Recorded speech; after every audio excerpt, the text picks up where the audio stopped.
The journey of the entrepreneur is a profound and a wonderful journey. You know, I didn't want to work for anyone else. I wanted to work for myself.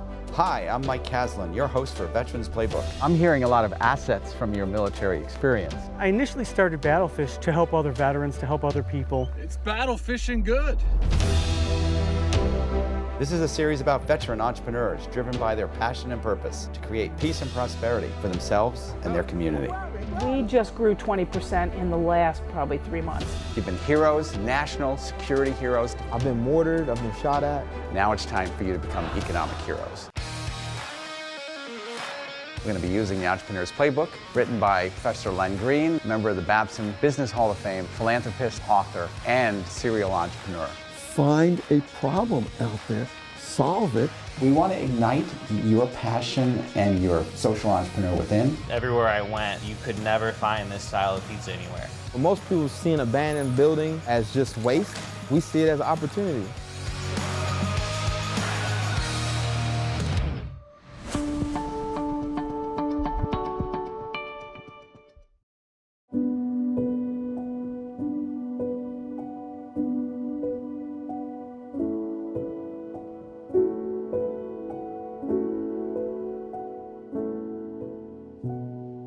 Alex, great to be with you. You've been on a journey. What a long, strange trip it's been. And you're helping so many people along the way. So can you share a little bit about the journey? I initially wanted to enlist out of high school. My parents guided me in the right direction, said go to college first, so I went to the Merchant Marine Academy. I figured out the pathway to go to Naval Special Warfare. I had to do a couple screeners, and the Merchant Marine Academy is not a big feeder for SEALs. I graduated in May, went home, packed up my Jeep, and I drove cross country like in 3 days because I was so excited. And I went out to Coronado, California, which is where we do basic underwater demolition school. High attrition rates, right? I think we started with 170 and we finished with, I think, 13 originals at the end of it. If you look at yourself and your endurance, and you saw some of your friends who rang the bell, who just couldn't, is there anything that you've gained, not to look down or look up or whatever, but just perspective? Yeah, that's a great question. And you will look on the news, you'll see psychologists, social scientists, people from all over the academic field and the military trying to find the formula that gets a bud student through the entire process. Throughout my experience in training and going through it, thankfully I went straight through. No injuries, nothing. What I learned is that, and I was trying to figure it out myself, I was moving through, I befriended people, and they were absolute studs, mentally, physically, and in the first 2 days, they were gone. They would go ring the bell. And I was like, what is going on? And just watching the people and the traits and learning their backgrounds and where they came from, I started picking up on what really is this formula, right? And I started picking up that those people that have failed before are more likely to make it through. Because when they do fail, because BUDS is designed to make you fail over and over and over again, they're just looking to see how you react.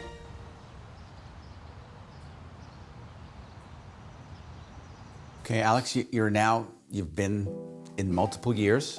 You're hitting a point of maximal performance in the field. Now it's a question of transition, next steps. You can choose to stay in, and now you're choosing to transition out. What's that like? So there was a program that started, I think, the year before or even the year of that I transitioned out, called the Skills Bridge Program. It's somewhere between 4 to 6 months of time that you technically are still on active duty, but your command that you're stationed at, they allow you to essentially go out into the civilian world and do an internship. And I did this 6-month stint at a biotech company while I was still technically on active duty. And I got exposed to the corporate environment very quickly. The problem is, and where I believe the challenge lies, is the identity and the purpose and the mission. And you're gonna meet people that weren't on your team in the military or weren't in your command and that didn't have to go through boot camp and didn't have to essentially sign their life away to the government at their disposal, right? And that builds a sense of camaraderie and a shared sense of trust and understanding with the people that you serve to the left and right of you. You know, the motives, the incentives, the values, the morals, people's integrity is so much different than in the military. And you have to consider all that. You know, there's so many trainings that you get that stick with you. Maybe can you help me? It might be a hard question for a superhero veteran. Was there a point that you had to come to grips with where you couldn't help yourself and you had to accept it? Yeah, it's really overcoming your ego, and what we like to call in so many different facets in life the ego death, whereby you accept that you can't control everything and you have to let go and seek help. And that moment for me was one day I woke up and I asked myself, why do I even want to be here anymore? Yeah. And that question that I asked myself was the rock bottom that I hit. I started experiencing a lot of mental health issues, depression, anxiety, a lot of the repercussions from traumatic brain experiences that I've had during my time in service. As soon as I left, I started realizing that I'm gonna have to figure out ways to address this mental health problem because it was not getting better when I left. Enter Guardian Revival.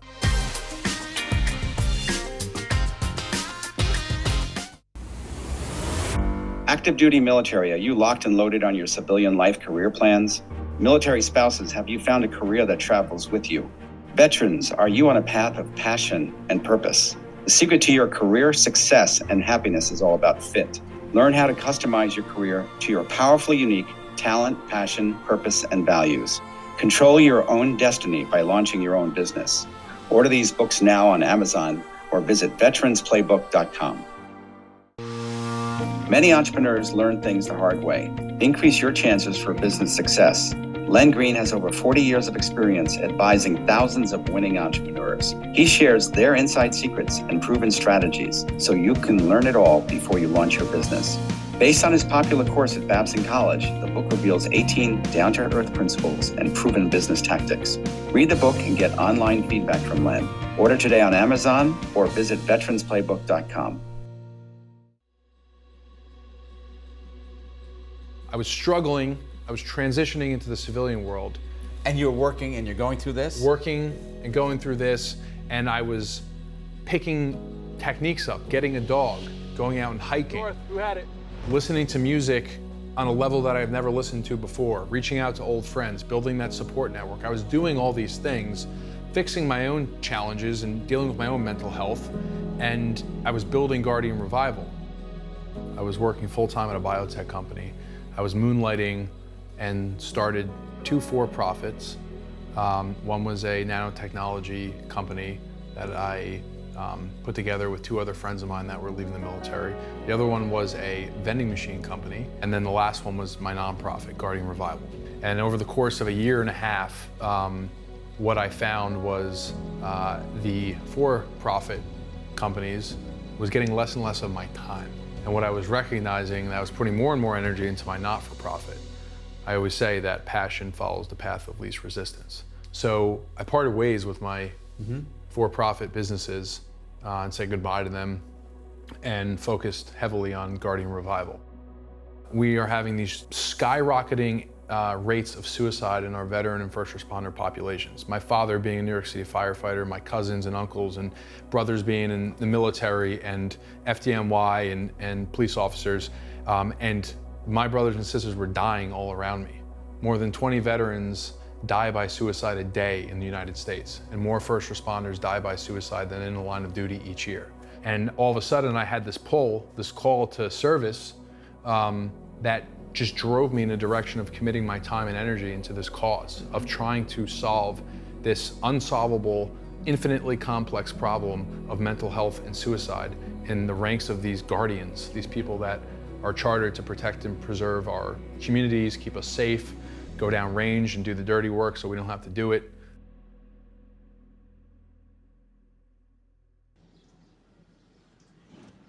Hey Alex, how you doing today? Andrew, it's a pleasure to be with you here. Nice to be here. I wanted to ask you, you have an incredible story, background. If you could tell me what it was like to help other veterans, because I feel like that's the key in many times for veterans to feel better and do better, is when they're helping other veterans.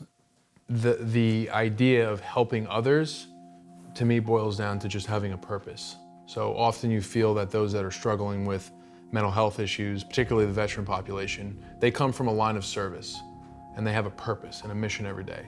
So what you see is a lot of veterans find healing in helping others because that's a new purpose for them. They're helping their brothers and sisters. The one-stop center that you run is a prime example as to what we need to do in the clinical and non-clinical spaces. We have to work together. At Guardian Revival, we don't have clinical services to date, right? So we rely on a wide network of clinical services and support that we couldn't otherwise organically provide. You know, the Hudson Valley is filled with veterans. There's, you know, over 120,000 veterans, you know, going all the way down south to the city, all the way up to Albany and beyond. And it's a huge population to serve.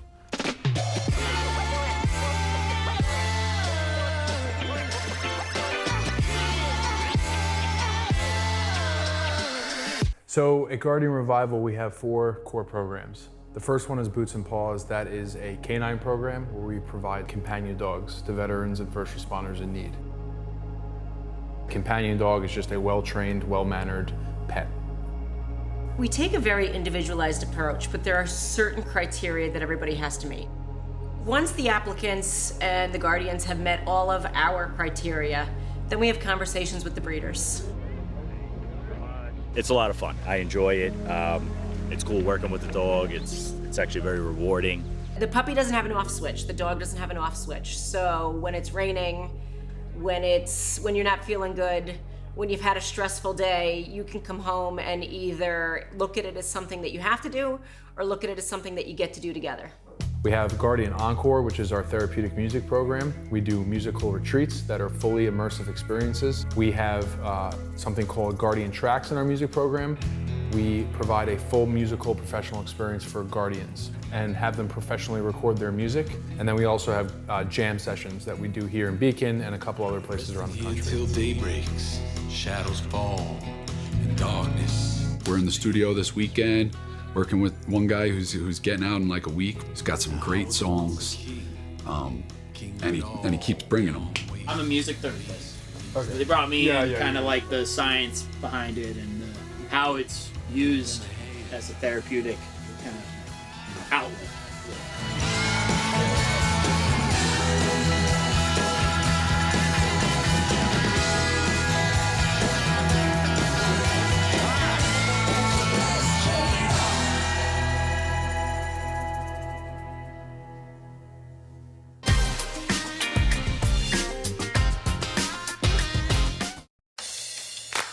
The idea of helping others, to me, boils down to just having a purpose. So often you feel that those that are struggling with mental health issues, particularly the veteran population, they come from a line of service and they have a purpose and a mission every day. 1, 2, 3! So what you see is a lot of veterans find healing in helping others because that's a new purpose for them. They're helping their brothers and sisters. Located just north of New York City, Dutchess County is a gem along the majestic Hudson River. We are grateful to the more than 13,000 veterans who call Dutchess County home. Veteran entrepreneurs and volunteers make Dutchess County a special place, and they enhance our quality of life.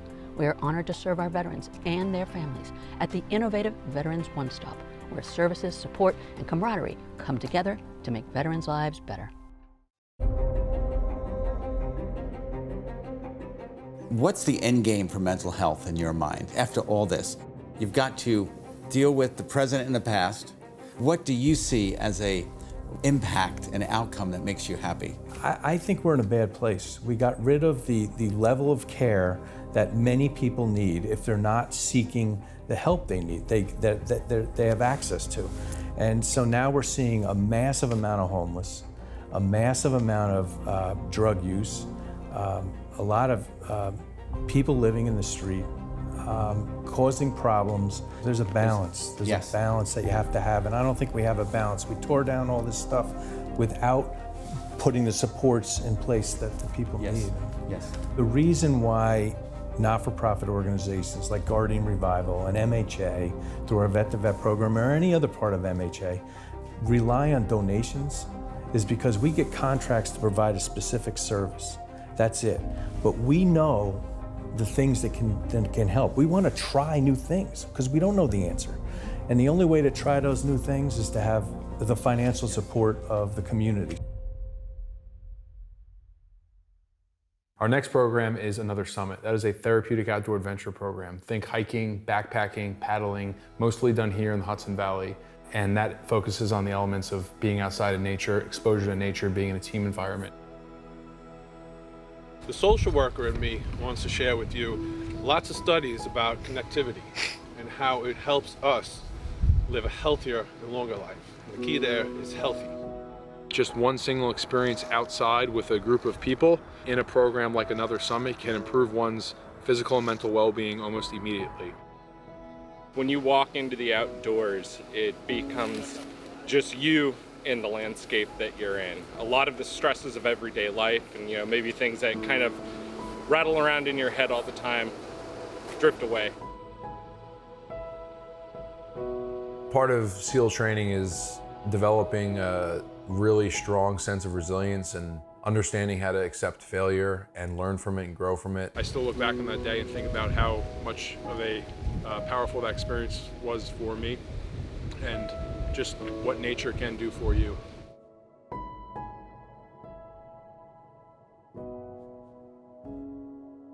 And then our last program, Guardian Connect, which really is woven between all of our other programs, and that's focused on peer support and opportunities to connect.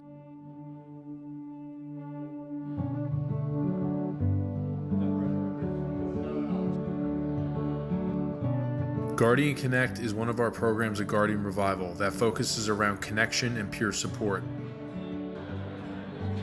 We run a 24/7 talk line. We have a team of peer leaders that provide direct peer support. We provide opportunities and experiences for our Guardians to connect with each other over different types of activities, educational opportunities, and other types of social and physical and wellness activities.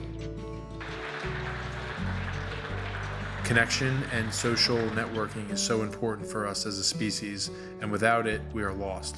And that is exactly what Guardian Connect does. It allows our Guardians to connect together.